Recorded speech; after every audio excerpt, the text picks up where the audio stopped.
News 18 big ബ്രേക്കിംഗിലേക്കാണ്. ആദ്യം ശശി തരൂർ വിഷയത്തിൽ മഞ്ഞുരുക്കലിന് high command. വിവാദ ലേഖനത്തിന് പിന്നാലെ ശശി തരൂരിനെ ചർച്ചയ്ക്ക് വിളിച്ച് ലോക്സഭാ പ്രതിപക്ഷ നേതാവ് രാഹുൽ ഗാന്ധി. ജൻപതിൽ നടക്കുന്ന നിർണായകമായ കൂടിക്കാഴ്ചയിൽ രാഹുൽ ഗാന്ധിക്കൊപ്പം സോണിയാഗാന്ധിയും പങ്കെടുക്കും എന്നാണ് സൂചന. അല്പസമയത്തിനകം കൂടിക്കാഴ്ച നടക്കും.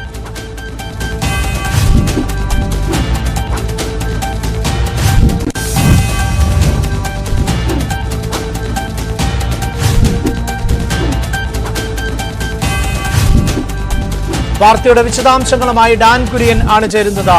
ഡാൻ, ഹൈക്കമാൻഡിനെ സംബന്ധിച്ചിടത്തോളം രണ്ട് വിഷയങ്ങൾ വളരെ പ്രധാനപ്പെട്ടതാകുന്നുണ്ട്. ഒന്ന്, സംസ്ഥാന സർക്കാരിനെ പുകഴ്ത്തുന്ന വ്യാവസായിക നയത്തിൽ പുകഴ്ത്തുന്ന ലേഖനം അത് വലിയ തോതിൽ കേരളത്തിൽ കോൺഗ്രസിനെ പ്രതിസന്ധിയിലാക്കുന്നുണ്ട്. പ്രത്യേകിച്ച് തദ്ദേശ തെരഞ്ഞെടുപ്പ് മുന്നിൽ വന്നിരിക്കുന്ന സാഹചര്യം, അതോടൊപ്പം തന്നെ നിയമസഭാ തെരഞ്ഞെടുപ്പ്.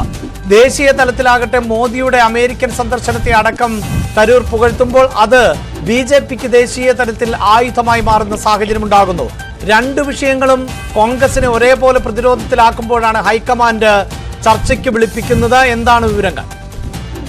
അതിനകത്ത് സംസ്ഥാനത്തെ ഒരു വിഭാഗം കോൺഗ്രസ് നേതാക്കൾ ശക്തമായ നടപടി തരൂരിനെതിരെ എടുക്കണം, പ്രവർത്തക സമിതി അംഗത്വത്തിൽ നിന്ന് തരൂരിനെ പുറത്താക്കണമെന്ന് വരെ നിലപാടെടുത്ത് ദേശീയ നേതൃത്വത്തിന് മുമ്പിൽ കടുംപിടുത്തം തുടരുന്നതിനിടയിലാണ് കോൺഗ്രസിന്റെ നിർണായകമായ നേതൃത്വം അല്ലെങ്കിൽ ഹൈക്കമാൻഡിന്റെ നേതൃത്വത്തിൽ നിന്ന് രാഹുൽ ഗാന്ധിയുമായി ബന്ധപ്പെട്ട് ശശി തരൂരുമായി അടിയന്തരമായി ചർച്ച നടത്തണമെന്നൊരു നിർദ്ദേശമുണ്ടായത്. അതിന്റെ അടിസ്ഥാനത്തിലാണ് 5:20 ശശി തരൂർ 10 ജൻപതിൽ സോണിയാഗാന്ധിയുടെ ഔദ്യോഗിക വസതിയിൽ ചർച്ചയ്ക്ക് വേണ്ടി എത്തുന്നത്. രാഹുൽ ഗാന്ധിയുമായാണ് ചർച്ച നടത്തുകയെന്ന് അറിയുമ്പോഴും സോണിയാഗാന്ധിയുടെ സാന്നിധ്യത്തിൽ തന്നെയാകും നിർണായകമായി കൂടിക്കാഴ്ച എന്നാണ് മനസ്സിലാക്കാൻ കഴിയുന്നത്.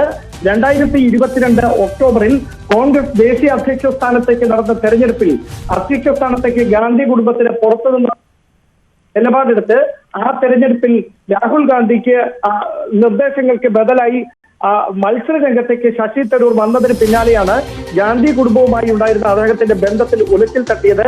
പ്രിയങ്കയുമായും സോണിയാഗാന്ധിയുമൊക്കെ ആയി വളരെ അടുത്ത ആത്മബന്ധം പുലർത്തിയിരുന്ന ശശി തരൂർ പിന്നീട് രാഹുൽ ഗാന്ധിയുമായി ഒരിക്കൽ പോലും നേരിട്ടൊരു കൂടിക്കാഴ്ച തനിയെ നടത്തിയിട്ടില്ല. അതായത് 3 വർഷത്തെ ഇടവേളയ്ക്ക് ശേഷം ശശി തരൂർ ആദ്യമായി രാഹുൽ ഗാന്ധിയുമായി കൂടിക്കാഴ്ച നടത്താൻ പോവുകയാണ്. 5:20 10 ജൻപത് വസതിയിൽ വെച്ചാണ് ഈ കൂടിക്കാഴ്ച.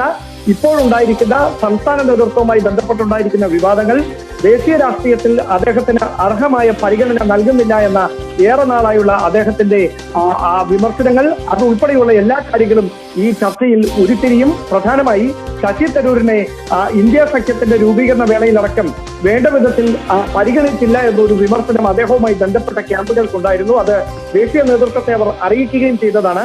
അതിന് പിന്നാലെയാണ് ഇംഗ്ലീഷ് ദിനപത്രത്തിൽ എഴുതിയ ലേഖനവും അതുമായി ബന്ധപ്പെട്ടുണ്ടായ വിവാദങ്ങളും ദേശീയ തലത്തിൽ ശ്രദ്ധിക്കപ്പെടുന്ന തരത്തിലേക്ക് മാറിയത്. ഒരുപക്ഷെ ബി.ജെ.പി ഗവൺമെന്റിനോട് അല്ലെങ്കിൽ പ്രധാനമന്ത്രി നരേന്ദ്രമോദിയോട് അനുഭാവപൂർണമായ ഒരു സമീപനമാണ് തരൂരിനെന്ന് ദേശീയ തലത്തിലും സംസ്ഥാനത്ത് മുഖ്യമന്ത്രി പിണറായി വിജയനെ അനുകൂലിക്കുന്ന സമീപനമാണ് തരൂരിനെന്ന് സംസ്ഥാന തലത്തിലും ഒരേപോലെ പ്രചാരണ നേരെ യുവജന സംഘടനകളുടെ നേതൃത്വത്തിൽ പ്രതിഷേധത്തിന് വരെ ആഹ്വാനം ചെയ്തിരിക്കുകയും ചെയ്തിരുന്ന ഒരു പശ്ചാത്തലത്തിലാണ് ഇങ്ങനെയൊരു കൂടിക്കാഴ്ച അല്പസമയത്തിനകം 10 ജൻപതിൽ നടക്കാൻ പോകുന്നത് എന്നതാണ് എടുത്തു പറയേണ്ടുന്ന കാര്യം. അവിടെ രാഹുൽ ഗാന്ധിയുമായി ശശി തരൂർ നടത്തുന്ന കൂടിക്കാഴ്ചയിൽ തരൂർ മുമ്പോട്ട് വെക്കുന്ന ഉപാധികൾ എന്തൊക്കെയായിരിക്കും, അല്ലെങ്കിൽ തരൂരിനെ അനുനയിപ്പിക്കുന്നതിന് വേണ്ടി ഹൈക്കമാൻഡ് നേതൃത്വം മുമ്പോട്ട് വെക്കുന്ന ഉപാധികൾ എന്തൊക്കെയായിരിക്കും എന്നതാണ് ശ്രദ്ധേയമായിട്ടുള്ള കാര്യം.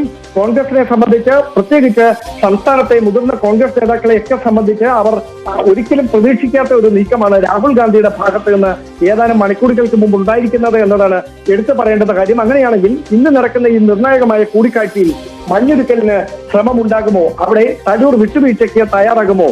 ദേശീയ നേതൃത്വവുമായി കൂടുതൽ യോജിച്ചുകൊണ്ടുള്ള ഒരു പ്രവർത്തനം അദ്ദേഹത്തിന്റെ ഭാഗത്തു നിന്ന് ഉണ്ടാകുമോ എന്നതൊക്കെയാണ് കാത്തിരുന്ന് കാണാനുള്ളത്.